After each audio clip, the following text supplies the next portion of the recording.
ಒಂದು ಮಾತು ನೆನಪಿನಲ್ಲಿ ಇಟ್ಟುಕೋ, ಸುಖದಲ್ಲಿ ಎಲ್ಲರೂ ಸಿಗುತ್ತಾರೆ, ಆದರೆ ಕಷ್ಟದಲ್ಲಿ ದೇವರು ಮಾತ್ರ ಸಿಗುವನು. ಭಯಪಟ್ಟು ಕುಳಿತುಕೊಂಡರೆ ಬದುಕುವುದು ಅಸಾಧ್ಯ.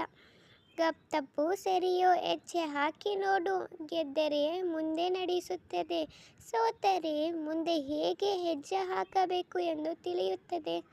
ಹಾಗೆ ಸಾಧಿಸಲು ಸಮಯ ವ್ಯರ್ಥ ಮಾಡಬೇಡಿ. ನಿಮ್ಮನ್ನು ನೋಯಿಸಿದವರು ಕೊನೆಯಲ್ಲಿ ಅವರ ಕರ್ಮವನ್ನು ಅವರೇ ಅನುಭವಿಸುತ್ತಾರೆ.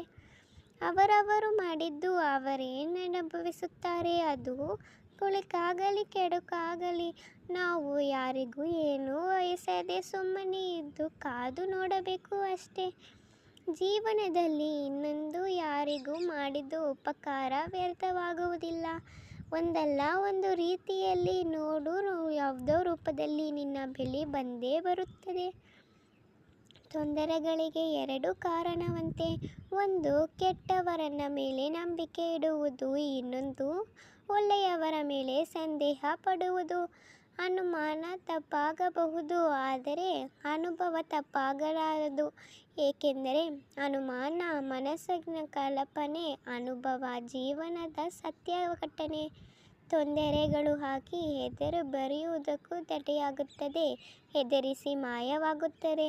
ಧೈರ್ಯವಾಗಿರುವನು ಮನುಷ್ಯ ತುಂಬ ಸ್ವಾರ್ಥಿ. ಆತ ಯಾರನ್ನು ಕಷ್ಟಪಟ್ಟರೆ ಅವರಲ್ಲಿ ಕೆಟ್ಟ ಕಳವನ್ನು ನೋಡುವುದಿಲ್ಲ. ಯಾರನ್ನಾದರೂ ದ್ವೇಷಿಸಿದರೆ ಅವರಲ್ಲಿ ಒಳ್ಳೆಯತನವನ್ನು ನೋಡುವುದಿಲ್ಲ. ದೇವರು ತನ್ನ ಮಾಡಿದರೂ ನ್ಯಾಯ ಮಾಡುತ್ತಾನೆ, ಅನ್ಯಾಯ ಮಾಡುವುದಿಲ್ಲ.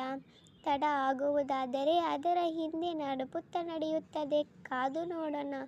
ಧನ್ಯವಾದಗಳು. ಜೈ ಶ್ರೀ ಕೃಷ್ಣ.